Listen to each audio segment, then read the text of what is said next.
Kita ke informasi lainnya, Saudara. Presiden Safkom Cup Gusti Sagrim menilai pesepak bola Papua khususnya Sorong Raya yang begitu semangat dan penuh dedikasi tinggi bisa mendominasi Liga Indonesia ke depan.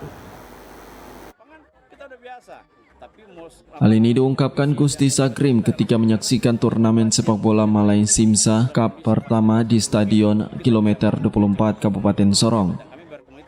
Ia menjelaskan lapangan yang tidak layak tidaklah menjadi alasan bermain bola, tetapi punya niat yang kuat untuk melatih diri menjadi lebih baik.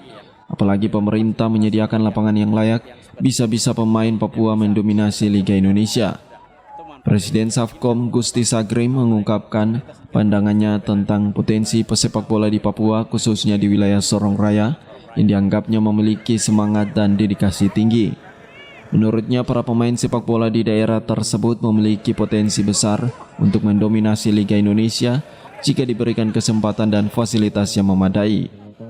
Pandangan Gusti Sagrim ini muncul saat dirinya menyaksikan turnamen sepak bola Malai Simsa Cup pertama di Stadion Kilometer 24 Kabupaten Sorong 27 Juli 2023. Meskipun lapangan yang tersedia saat itu mungkin tidak memenuhi standar profesional, beliau menegaskan bahwa para pemain tidak boleh menganggapnya sebagai hambatan. Bagi Gusti Sagrim, niat yang kuat untuk berlatih dan menjadi lebih baik adalah kunci utama untuk mengembangkan bakat sepak bola mereka. Penting bagi pemerintah untuk mendukung potensi para pemain sepak bola di Papua dengan menyediakan fasilitas olahraga yang memadai. Dua hebat ya, karena dua tim ini kemarin posisi di Safkom Cup degradasi, ya, degradasi. Lalu kemudian saya menyampaikan bahwa mereka menginginkan untuk kembali lagi bermain di Safkom. Sebenarnya ada aturannya kami, dia harus tinggal 1 tahun, 1 tahun musim baru tahun berikutnya dia udah kembali. Cuma karena saya lihat mereka punya semangat, saya bilang ayo tunjukkan kualitasmu di Malai Simsa sebagai pra untuk masuk di Safkom Cup. Dan dorong dua tunjukkan punya hasil. Melchior sendiri selaku senior di World sampaikan itu, AB selaku manajer di 24 sampaikan itu, dan saya sampaikan tunjukkan kualitasnya di Malai Simsa, dan terbukti bahwa orang dua yang minta sama saya, orang dua yang final. Dari sisi pembinaan, lebih ke pembinaan mereka dua luar biasa komitmen, apalagi World ya, tanda kutip, dengan tidak mendiskriminasi 24 ya.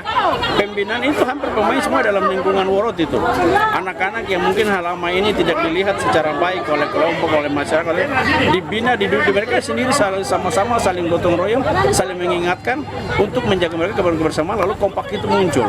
Dan ini luar biasa. Saya jujur appreciate untuk World ya, bukan persoalan menang kapan skor, no, itu bagi saya dalam pertandingan sudah pasti harus ada yang menang, mau udah skor telak, tapi targetnya bagaimana kita lihat pembinaan itu. Mereka luar biasa. Kenapa saya bilang gitu kan tadi? Hanya ada dalam lingkaran World itu mereka punya pemain, tidak ada satu orang pun yang keluar dari World itu, ya. Dan ini luar biasa. Ini bisa mengancam tim peserta tetap Safkom. Jangan anggap remeh. Kalau mereka pembinaan bisa teratur dengan menambah beberapa posisi yang kosong aja, ini ancaman buat peserta Safkom. Jadi jangan anggap remeh.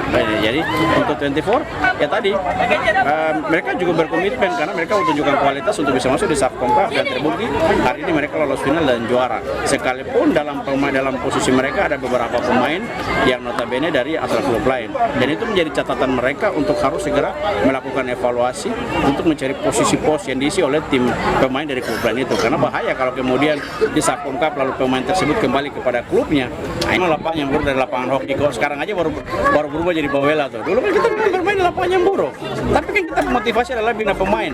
Ricky nggak terlahir dari Bawela, Ricky itu terlahir dari lapangan hoki, dari kondisi yang lebih buruk lagi, iya kan? Jadi soal fasilitas, soal lapangan kita udah biasa, tapi misi dan motivasi kita adalah bagaimana di tempat yang tidak baik ini, dalam kondisi fasilitas yang buruk ini, kita bisa mampu menciptakan pemain-pemain hebat. Dan kami berkomitmen bahwa harus ada Ricky Kambuaya yang baru, tidak cukup di Ricky, harus ada Ricky yang baru, entah dari siapa saja, dari klub mana saja, tapi harus lahir dari Sorong Raya ini, harus ada Ricky yang baru dengan fasilitas yang seperti ini sudah. Jadi tidak bisa, kita tidak mau bilang enggak ada, sudah itu manfaatkan ini, yang begini saya tuh sudah bagus. Apalagi kalau pemerintah sedikit fokus untuk benahi. Saya tidak tahu, mungkin pemain-pemain di Liga Indonesia ini dikuasai oleh anak Sorong Raya. Dengan adanya lapangan yang layak dan fasilitas pelatihan yang memadai, para pemain Papua memiliki peluang lebih besar untuk mengasah keterampilan mereka dan mencapai level kompetisi yang lebih tinggi. Semi Finjalang, CWM Channel. Baik, Bapak Ibu. kita akan